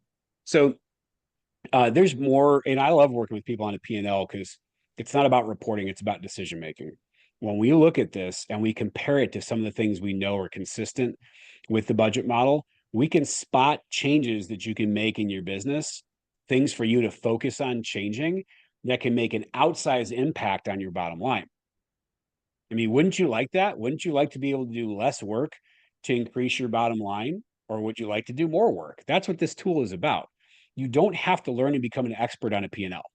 All you've got to do is have it and understand it enough to be able to bring it to somebody, a coach, an accountant. I've got my clients will say, hey, let's upload this once a quarter. Let's take a look at the P&L once a quarter. If they really need to focus on it, we can talk about as much as they want. But we want to regularly check in on that and spot opportunities to make decisions and changes in the business that'll have an outsized impact on profitability. So you don't have to work as hard as you would if you were not paying attention to this. I'll leave you with one thought. And then if you have any other questions on this, then we'll hit them. But when I think of this, here's what I think about. I got kids. I've coached sports, and I show up to. I'm volunteer. I'm the treasurer for the Cub Scout pack, and I do all these things that are for me, that are about my experience in life. That's what this is all about. If you handed me $3 billion tomorrow, I'm sorry, I wouldn't be out at listing appointments. I don't think any of you would be either. There is reward in our work, but it's a business, and we run the business to operate a profit. But if you think about somebody operating, let's say a solo agent operating at a 30% profit margin, who grosses $200,000, they net 60. Well, in order to gross $200,000, if their average commission amount, let's use easy numbers, is $5,000, what do they got to close 40 deals? Man, they got to work a lot. That's hard work. Solo agent closing 40 deals. Just because they're not paying as much attention to their choices and what they're spending money on. But now imagine somebody who's taking home the same $60,000, but is operating at a 60% profit margin. They only have to gross $100,000. They only have to close 20 sales to take home the same amount of money as the first person who's just not paying attention to what they're spending. This is very real, because that agent B who closes 20 sales, for a lot of people, that's not even full-time work. That person could be picking the kids up from school, dropping them off, cooking dinners, taking time to go enjoy life and making the same amount of money as the person who's overworked, missing sports games, can't take a vacation, working on Sundays. So that's why profit matters. And that's why it matters that you get this in order and get with somebody that can help you with it, so that you can make enough money that you need and then also go live your life. Any other questions on the budget model? No questions, Alex, but I Yes. think that really is so powerful, because I know I've been guilty of looking for the easy button and paying for it in cash to find the easy button, and really there is no easy button, and so then it's just cash bent on nothing, or nothing useful. And so that was huge what you just said, so thank you for that. Yeah, absolutely. And you got to experiment with things. You got to try stuff out. But the key is you don't try it out and just let it ride indefinitely. You try it out with a deadline and an expectation of result. That's how you find what works for you. So keep trying stuff out, but just put the deadlines on it. And it's a yes or no. I either got my results or I didn't. And then can it if it's not getting your results. If it is, double it. If you're getting 5x or more on something, double it, triple it. Whatever you can do it. So thanks for sharing that, Vicki. All right. Lastly up, we've got the organizational model. This is important to me because, I mentioned I tried to leave real estate. There's nobody that was around me that was running a real estate business. They were just doing the same thing I was doing. And at the time I was in my 20s, I was closing as many deals as most of them. I wasn't the top agent in the office, but I was up there. And I'm like, listen, if this is what real estate's about, I'm out. I mean, I love real estate, but I was trying to get a job in acquisitions for like an investment company. I was like, I still want to be in real estate, but I'm not going to run around doing this my whole life. Well, I ended up plugging into training and getting a coach and things like that. Ended up realizing in the environment that I was in now that's building a business in the real estate brokerage practice is not just possible. It's one of the most attractive businesses out there. Ask anyone that who runs a different business what they think about a 40% profit margin. Do it. Go ask them. Go ask your friends who are restaurant owners or grocery store owners, or go ask them what they think about 40%. Their jaw will probably hit the floor. That's just not realistic in other places, and it is here. That's at scale. It's 60, 65% for a lot of the people on the call. So the organizational model is what is the path to business ownership. And you don't have to build the whole spaceship in order to get the benefits of that. A lot can be done just at level 4, honestly, to where you can live a different kind of life. But you won't do it if you're following willy-nilly. You got to follow a proven model. Now, I like to be creative, and I've got enough of an ego to think that I could do it better than the model a lot of times. I've tried it out a lot of different ways. And what I've found is I keep finding all the reasons of why this is the model. It might take me a year or two, but then I go, oh, that's why that bubble says that and not the other thing that I tried. Now I deeply understand why it's that way. And it cost me however much time or money, or I screwed up a relationship, or I burned someone's potential. I've done all that. I've done all that in exploration of better ways. And I'm here to tell you, if you really want the shortcut to getting to a business, this model is it. It is. There's still room for flexibility. It's not all 100% prescribed. But here's what the organizational model is really about. It's a systematic process of upgrading your dollar per hour productivity. In fact, that's what all leverage is about. That's what all business is about. It's about following a process of continuously upgrading your dollar per hour productivity. And there's certain common ways that we try it that actually don't do that. They actually decrease our dollar per hour productivity. So we're going to talk about a couple of those. Level 1, like I said before, you can get to normally about 36 units, depending on how you get your business, how organized you are, how many hours you work. So don't use that as Bible. It's a rough guideline. About 36 units a year is what one person can get before their life or their business starts to suffer. At that point, when you're doing all you can do, you hire somebody else. Now, the pro tip you see on this screen says, until you have an amazing administrative person, don't hire anybody else. Because if you take something that's built wrong and you make it bigger, what do you have?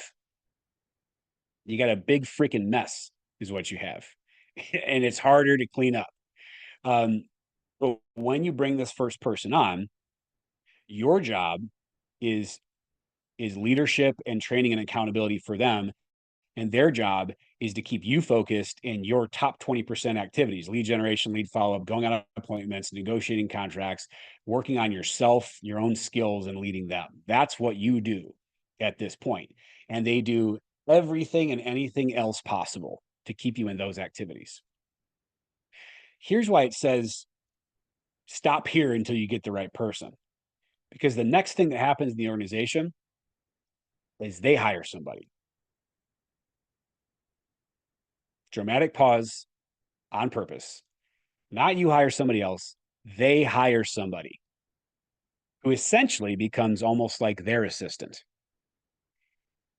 And the reason you don't proceed, the reason you don't pass go and collect $200 until you get the right person in the lead admin role is because if they don't have the capacity or they're not the right person to become a leader in your organization, you're never going to get above that ceiling.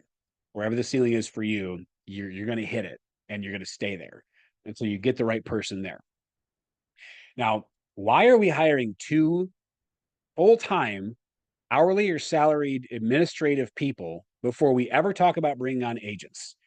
Well, given more time, I could show you all the math, but right now you're going to have to trust me that when you work out the math, hiring an agent will cause you to lose money before you have these 2 people in place. There's this much admin work to do. 50 or 60 hours it takes to complete a transaction, depending on whether it's a listing or buyer. 10, 15 hours of that is true fiduciary work. The rest is administrative in nature. So if you don't have these administrative people and you bring on, I'm going to hire a buyer agent. Well, now you're going to create more administrative work. Who's going to do it? You don't have admin staff. Who's going to do the administrative work for the sales that your buyer agent creates? There's only 2 choices. It's either you or them. And if it's them, they're not going to put up with that for very long. They're going to ask you for a higher split, which is going to make you lose money, or they're going to leave. Or it's going to be you. And if you start taking on more administrative work instead of less, and because of that, you're now doing less dollar productive activity, less lead generation, less lead follow-up, less going on appointments, you're going to lose money. In both cases, you lose money. And you work harder for a lower bottom line. It sucks. And that's why you look up and people say, I tried a team, it didn't work. Well, you probably didn't follow this model. I've done it too. Your lead admin hires a transaction coordinator. Why isn't the lead admin the transaction coordinator? And then the other person they hire does other stuff. Well, there's two broad categories of activities inside of your business. There's either growth activities that cause the business to grow, or there's servicing activities that service the clients that the business already generated. And I'm sure you already know the more important of those 2 things is growth, because it doesn't matter how well you service if you don't have enough leads and clients. You want your key person, your lead admin. That's the person you want working on the most critical work to grow the business. Things like managing your database, creating, executing, implementing, improving your touch plans, right? Making sure that you're doing what you're doing, what you need to be doing, making sure you're staying in your 20%. That's what you want your key person doing. And you want your newer hire taking off the servicing work off of the lead admin's plate. And so that's transaction related stuff. A common question I get is, well, I can outsource transaction work. Yes, you can. I do, right? There's great times and opportunities to outsource transaction work, but it isn't the long-term solution that this model is. Because as long as you're outsourcing it, that transaction coordinator is never going to be showing up at your weekly team meetings. They're not going to be designing new systems for your business. And frankly, at any point, they can change their pricing. They can stop doing what they're doing. You don't have any say-so in it, and they're not going to customize things to you directly. So ultimately, your goal's got to be to get somebody in-house that works for your team who's doing your transaction coordinating. And then at that point, now you can hire somebody else. And now it can be someone that drives more sales directly. It's either going to be a showing assistant or a lead manager, depending on where you need it the most. And then after one of those, it'll probably be the other one. We like to start someone with a showing as a showing assistant or a showing agent before handing over all the fiduciary duties that a buyer agent does, because you want this person to have longevity. And guess what? The person that you hire as the showing assistant, you're hoping that you got somebody that can become the lead buyer agent. Because if you didn't, then you don't pass go and you don't collect $200 by having your showing assistant who's not cut out to be a lead buyer agent go start hiring other people. You're going to create a mess. That's got to be another leader in your organization. And that lead manager, same gig. Because look at part 2 of level 4. They're going to be hiring people and leading people. The good news is it's just these 3 key people that you really need. And then they're going to do a lot of the hiring, a lot of the leadership, a lot of the training. And then when everyone's not reporting to you, then when something happens to someone on the team, they move away, they go on a maternity leave, they just quit, you fire them, whatever the case is, someone else is there to cover that role and maybe even to hire for the next person, not you. Because if you have to take that job back, what happens to your dollar per hour income? It goes right back down. And it sucks too. It just feels crappy. It's very uncool taking back jobs. So you need those 3 key people in building your organization. And then eventually they do the rest of the hiring, and your job is to make sure you at all times have the right people in those seats. Now, as you get to level 6, you can hire your part 2 of level 5. You're hiring a listing agent. That's the last thing you give up in a real estate business if you want to be as profitable as possible, because that is the number one dollar productive thing that you could do. Someone else could generate and cultivate the lead, set the appointment, pre-qualify the appointment, put together the CMA, put together a listing package. You go on a 45-minute listing appointment. Someone else hangs the lockbox, takes the pictures, orders a sign, does the marketing, basically does everything else. And your time input was an hour. And you're going to make $8,000. It puts attorneys to shame. That's the last thing you give up. So at that point, you hire a listing agent, and hopefully that lead buyer agent or the listing agent becomes your director of sales. Again, you still just have those 3 people reporting to you unless you're going into expansion. If you're in a major metro area, you probably never need to expand outside of that metro area. If you're in a little tiny town and you get to 40% market share, you might need to expand somewhere else. But that's the kind of thing you only do if you have to. You don't expand for fun. It's too much of a pain in the butt. Learning how to do business in a different area where you're not there every day. It's not, you don't do it for fun. You do it because you got to, because you outgrew your environment. But if you look at level 5, that part 1 of level 5, you could definitely do $1 million in gross there. In fact, you could probably hit $1 million in gross at part 2 of level 4. A good rule of thumb is to say that after you get to about 100 units, it's about 4 people for every 100 units that you're going to do. Now, there's a lot of people that are running teams with way more people than that, right? They might have 8 people doing 100 units. That's what they're doing. That's not the best practice. Best practice is about 4. So in order to do 200 units, you could have 8 people. 350 units. What's the math on that? 4, 8, 12, 15. 15 people to be an MREA. That's about right. But with this, the scale of your organization is unlimited. Now there's expansion teams buying other expansion teams, and they're huge. They're bigger than most real estate brokerages. So there is no limit, but you don't have to take it to that scale in order to live a life that's free of a lot of the day-to-day stuff that would otherwise hold a solo provider back. I told you, there's a lot of magic just at level 4. So the other model here, or the last of the 4 that we're going to cover, is on the back page 26. This is a pretty simple one. You just got to draw your org chart, the org chart that's needed for you to accomplish your 2025 goals. If your goal is in units up to about 36, it's just you. If your goal is up to about 50 or so, 50 to 55, it could be you plus 1 admin. If your goal is about 60 to 70-ish, It's probably you plus 2 admin, and you're getting into where you need a showing agent. In order to hit 100, you're probably going to need a showing agent, a lead manager, or both. And then from there on out, you're going to follow these steps down here of what things start to look at. So take a moment. You can draw your organizational model, and I'll take questions or ahas on the organizational model before we do a final recap here. I'll have you out by 3 Central in 13 minutes. What are you learning here from the organizational model? What are you seeing you have to do in order to get to your 2025 goals?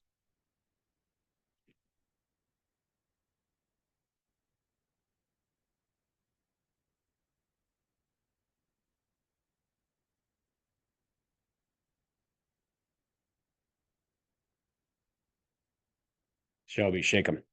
Shake them up.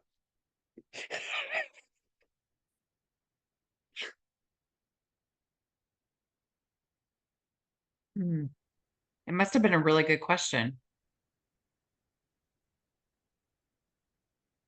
We have in the chat, make those calls in face-to-face meetings. That's right. And listen, when you do it and you go to grow your business and you've already developed the habits that are the most critical ones to success, then that's what you're going to teach the other people to do. Here's what doesn't work. Hiring people with the expectation that they will grow your business.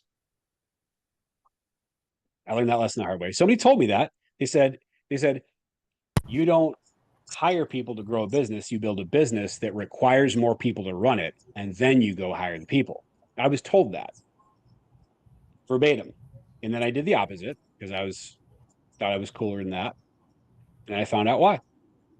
Because that's not how it works. You end up with more mouths to feed than you have leads, and then nobody makes enough money. And everybody's unhappy, and eventually the whole thing implodes. So when I say you build a business that requires more people to run it, that means more leads. Remember that triangle, the fundamental model of the MREA? It's leads first. And until you have more leads than you can handle, you don't start with leverage. Right. And then every time you get more leads than you can handle, then you make a hire and you increase your bandwidth. And that hire brings you to where now you have the opposite problem. Now you need to go drive more leads again, because now you can handle all the leads that you've got and then some. Then you push on driving more leads, and then you make the next hire. And you put, and it doesn't exactly happen in increments, but it's a process where you're going back and forth. We always need more leads, and then we need more people to service the leads, and then we need more leads and more people to service the leads. But if you're not leading with leads, you'll lose money. You'll make less money each time you make a hire. And if you follow this, you'll make more money. You'll net more money every time you make a hire. If you're not doing that, you're doing it wrong. Remember.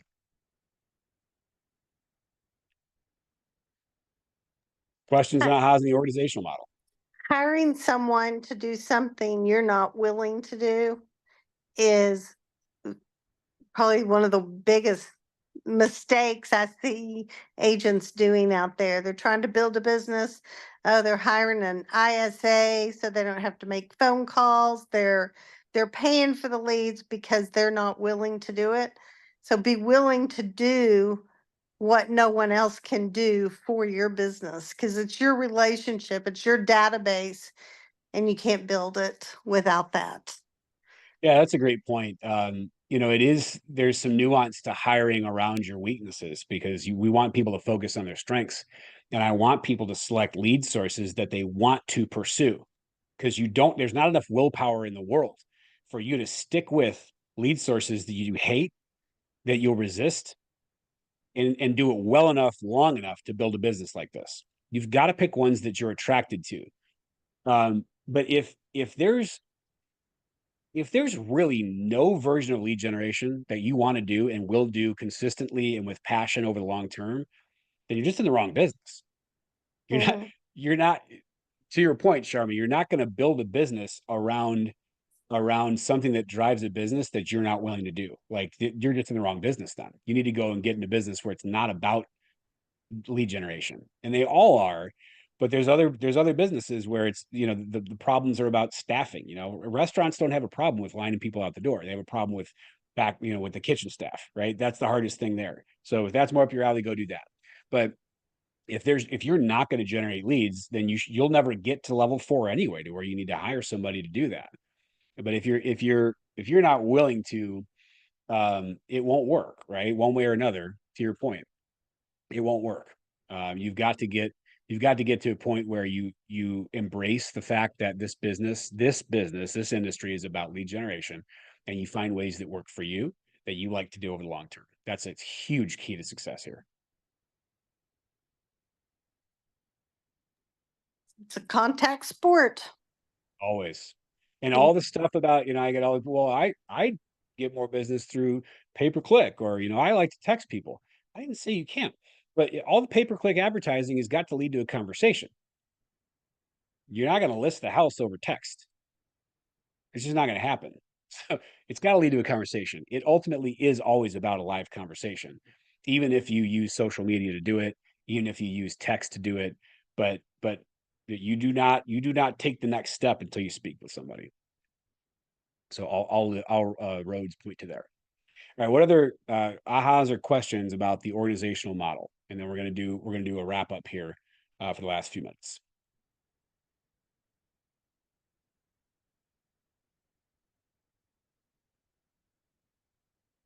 Right. You guys have the course packet. You can go back and rewrite these models. You have the worksheet, and you can go and rework the numbers. I'm going to come back to this slide here in a minute.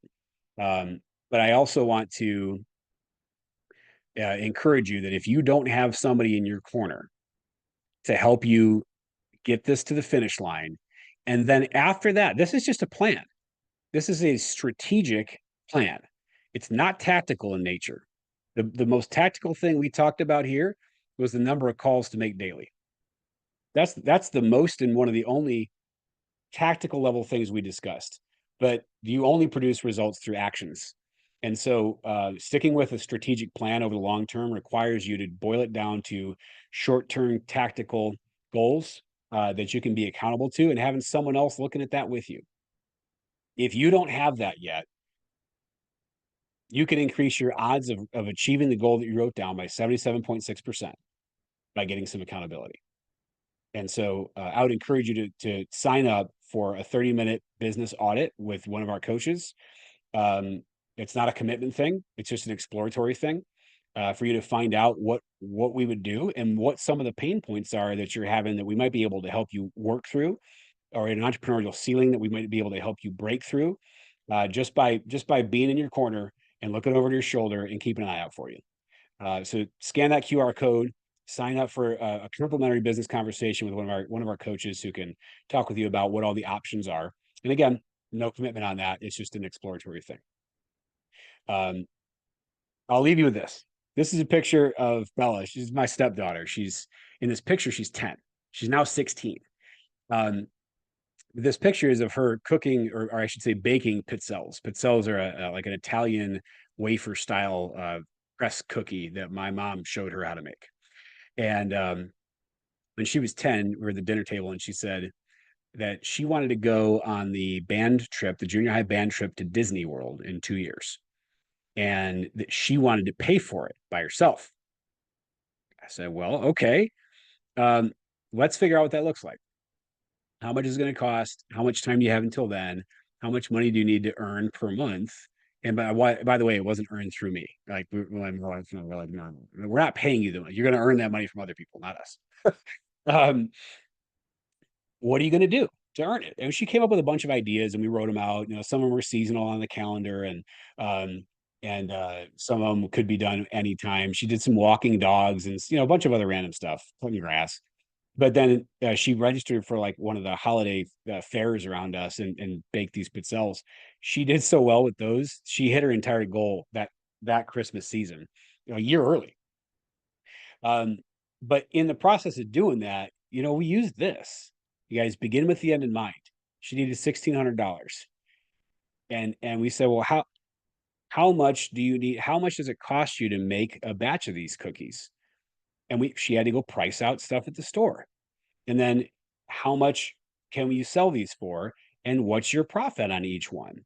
Okay, so with this as your profit, how many do you need to sell in order to hit your goal? And she went into it knowing how many boxes, how many dozens she needed to sell in order to hit her goal. And so this 10-year-old girl went and earned over $1,600 in a few months and was able to set a goal, make a plan, and achieve it. That's so powerful for anybody, child or not, right? This is something we all need. We all need to be able to set a goal, make a plan, and achieve it. Now, she got a little burned out that season. It took a lot of time. But then as her 16th birthday was beginning to get on the radar, she said, I told her I'd sell her my car. She was talking about buying a car. I said, I'll sell you my 2013 Honda Accord that at the time I was still driving 10 years in. I'll sell it to you for $5,000. And she said she was going to use Pitzels, and she also got a job at a pizza place to earn that money. And she did. And she bought the car, threw the money in a 529 for her. And then just recently, she said, I'd like one of those new iPhones. Mine is getting kind of clunky or whatever. She knows we're not going to buy her one. And she goes, I think I'm going to do Pitzels again this Christmas. She buys her own. She can drive now. She goes to the store on her own. She buys her own materials. She shops for the stuff on her own. By the way, when she was 10, I made her buy her own stuff too. I made her take her money and go buy the materials so she would know what risk is. But I say this to say, look at what becomes possible for you or for your family members or for the people that you lead in the office or for the people at your church or whomever, when you can help people use a proven way of setting a goal, making a plan, and then putting accountability in place to stick with it so you can achieve it. This is about more than business. This is about getting the most out of life. I hope that you've been able to get something today that maybe you haven't heard before, or a new way of looking at something that you haven't experienced before. I appreciate you taking the time, a couple hours out of your day, to come and be a part of this with me and allow me this new challenge of being able to crunch down 6 hours of content into 2. I wish I could spend the whole day with you. But with that, we're concluded here. I just want to ask for any final ahas, anything that maybe you need to know that we need to cover later, or we need to put on another session, or you need to follow up with me about. Just any parting thoughts that you might have. I'd be happy to take now. I can probably end my share as well.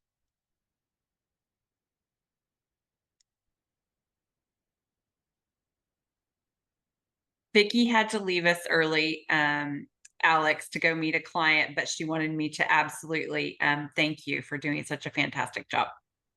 Great. Well, thank you. I'll thank her tomorrow.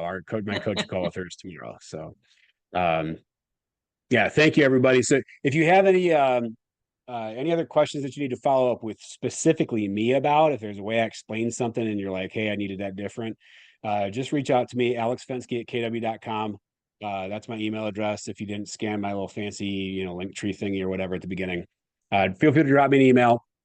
And please do, if you don't have accountability in place, scan a QR code, at least have a conversation about it. I believe in that very deeply. I've had a coach continuously for 11 years, and I'll never be without 1, 2, or 3 of them, depending on how many businesses I'm engaged in at the moment or for my personal life. So thank you, everybody. I look forward to hearing from you later. I'm curious to see what you do with all this, and hopefully we'll see some of you on a coaching call soon.